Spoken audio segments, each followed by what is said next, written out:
mistakes number 1. First and foremost, the background element is affecting the readability of a design. And most important thing, whenever you are designing a flyer or whenever you are designing any print mediums, try not to use picture in a background. Using picture in background will just affect the readability of the readability of a picture. Okay, for example, here he has used green leaves and some Ayurvedic related background, and because of this Ayurvedic related background, the half of the text is not readable here. The body of the text is not at all readable here. Okay, in top it is fine. Even this Kudineer, this neer is still not much readable here.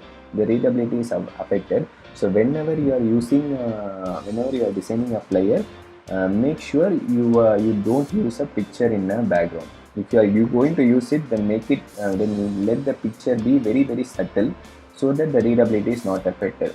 The other reason why I am stressing not to use this picture in background is, when you are printing this flyer, there will be a loss in quality. When you are using a picture, there will be definitely loss in quality in the design you have done. So always stick to either a plain background or a gradient background, or make the picture look very subtle, so that it doesn't affect your readability and also you don't lose your design quality.